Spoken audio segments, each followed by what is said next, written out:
All right. So let's talk about the videos that were models first. What did you see in those transitions or those directions? What did you see the teachers doing effectively? Waiting for everyone's attention Mm-hmm. before giving like a task, waiting for everyone's attention so that they know what he or she was saying. Okay. When they were moving from like one thing to the other, the teacher counted down for like the tight transition. Mm-hmm. When the teacher was teaching, she had her eye on everyone, and so she knew who wasn't paying attention. So instead of like calling out names during the class, when she put them to do like their work, she went to the kid and said, "Okay, you need to pay attention." And do you think that's better than actually calling students out? Yes, Why?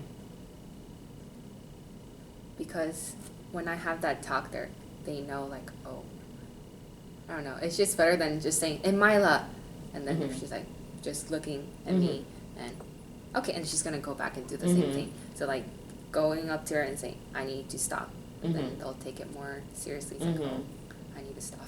Okay, because they feel like, oh, okay, she's actually watching Yeah. me. Okay.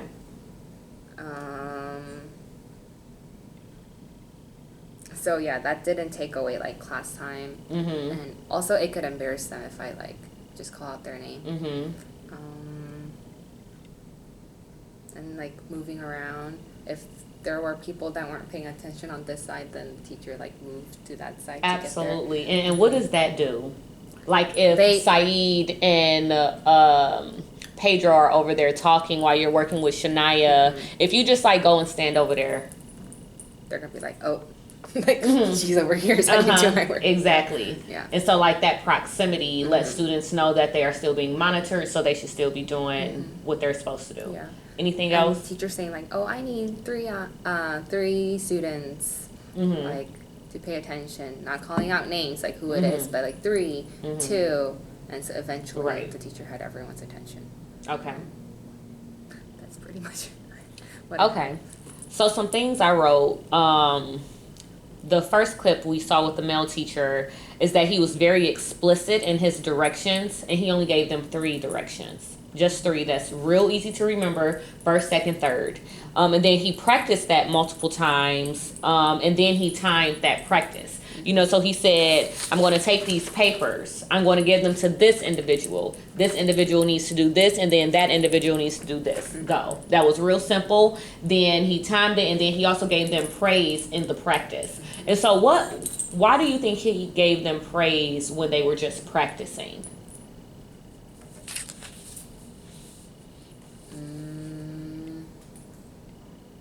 because they were doing the right thing, like what he expected them to do. Yeah, but he can do that in, you know, the regular routine. Why is it important to also do that with the practicing?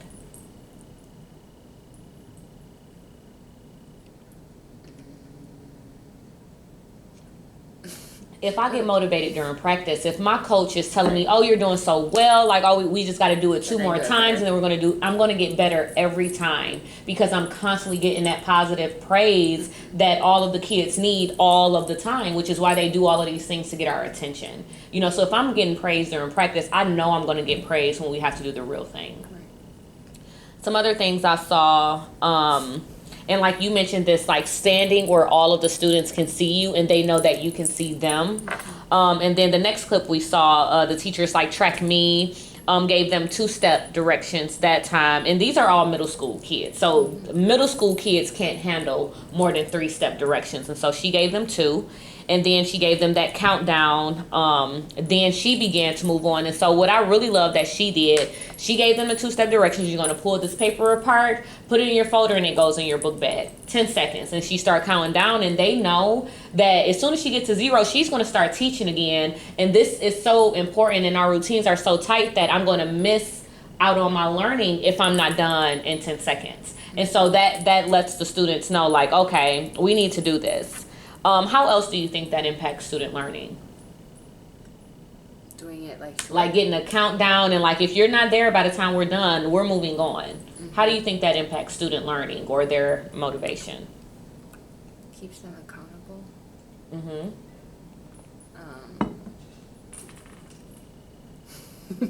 But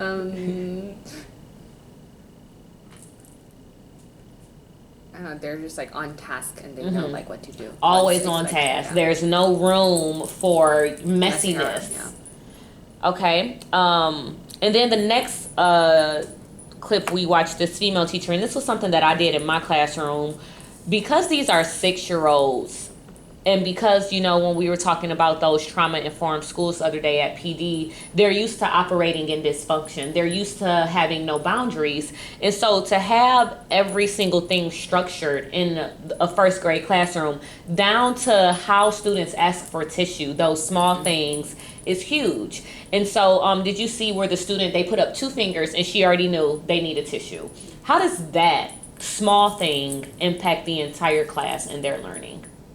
It doesn't take away class time. It doesn't take away Yeah, class time. They don't have to ask if you, just by looking at the sign, you know, oh, that's what they need. Mm-hmm. And so they're not like, oh, Miss Shan, I need a piece of tissue. They're writing, putting up those 2 fingers, and you already know they need tissue. Is that something you have in place? Yes. Well, What- we have 1. If they need a pencil, they just put 1, 2 for bathroom. So I see a lot of 2s when they have to go to the bathroom. Mm-hmm. 3 if they have to go to the nurse, Okay. and 4 if they drink water. Okay. And what about those things like tissue, or an extra sheet of paper, or Those crayon? things they just raise their hand. Yeah. Okay, that's fine. But that's why we watch these videos, so that we can see that something like that, we can go right ahead and add that to the classroom structure as well. And then the final teacher we saw, this teacher is very charismatic. He had a very strong stance, quick positive narration. You know, I don't have Umila's eyes, but I do have Saeed's. Thank you, Saeed. And so Umila's, you have my eyes now, you know? And then he started whispering to his students. How do you think that impacts student learning? They By really kind of need to- changing the tone of your voice. He'll get their attention. Like some students, they find it like funny, and so they start like listening to the teacher. What is she trying to say? Like, you know, so it gets the students. It's attention. kind of more engaging. It's like, because whispering seems like such a juvenile thing to do. Yeah. And so for your teacher to do it, it's like, oh, you know, and so now you're really paying attention. And that was actually feedback I got in my first year of teaching too, because normally I talk like this and blah, blah, blah. But then if I bring it back down, the students are like, oh, you know, now she's quieter. You know, let's listen more closely. All right. Now let's talk about your classroom. And so,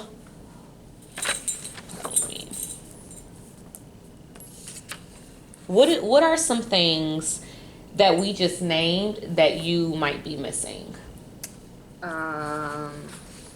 So I wrote down like shouting out student's name instead of shouting out like go over to the student and tell them I need you to be paying attention. Because Okay. I had to call out several students several times, Mhm. and so. And, it didn't really make an impact to them. Like, oh, I don't really care. She's just calling my name. Mhm. So maybe like going to them. I need you to pay attention. Yeah, Well, because you said need Saeed a more. few times. Mhm. Yeah, and so shouting out name, checking for understanding, Mm-hmm. the making clear expectations when they're going back and making smaller steps. Mm-hmm. Like now that you say like the teachers had small steps, Mm-hmm. looking at mine, it's just like kind of all over. Like you're gonna be level 0, but we're doing like I don't know, be at page 48. You know, Uh-huh. so it's not like clear. Mm-hmm. Waiting for everyone to track me, like when I was champing it down, like Mhm. I didn't wait for everyone's eyes to be looking at the champs poster, and moving around. I was just standing at that corner the whole time, Mhm. just moving around so that people at the back are also like, oh, I need to pay attention. Mm-hmm. Because there's space for you to walk right there, and there's space for you to also be on this side. Yeah. And so I definitely agree with everything you said. And so I just want to unpack it a little bit more. And so you said shouting out their name instead of going over them in a whisper, and then checking for understanding. Like when they were solving the problems, not just checking with the person that was in the front, Exactly. but like with the whole class, you know, so that it's not just that student saying, oh, I didn't do this wrong, or like, I mean, I did do this wrong, or like the whole class knows what to do. Okay. All right, good. And we're going to get ready to plan that out in a second. And so then for the clear expectations, because this will be our, this is my biggest coaching step for you, and it'll be our biggest action step, which is, you know, while we watch these videos for the second time, and I'm glad you got to see it more clear now. And I think that's on me. I think, you know, the first time I should have had already recorded you so you can compare and contrast the two. And so with the clear expectations, if middle schoolers can only handle 3, you know, how many steps do you think you gave? I don't, like, more than 4. You gave 8 steps. Okay. Did I do 8? You did. Let me, and it's all right here. Here, go to this page right here. So this is the directions you gave. You said, oh, and I only put 6 here, but there's a few within it. Go back to your seat, turn to page 48 and do that page. When you're finished, you're going to complete page 49. If you need help turning to the page, ask your partner. We're at level 0. If you need help, raise your hand, stay in your seat. And then you also said, if I hear any talking, I'm going to write your name on the board. And so some things I had some questions for. So first, you see all of these directions that you gave, right, to the students. Yeah. It's kind of overwhelming for them, right? So when you first said, if you need help turning to the page, ask your partner. And then again, you said, if you need help, raise your hand. And so I'm 6. Do I raise my hand? Do I ask my partner? Am I at level 0? But she told me to ask my partner. I'm not really sure what I'm supposed to do here. So I'm going to get up out my seat and I'm going to go ask her, what am I supposed to do? Yeah. Right?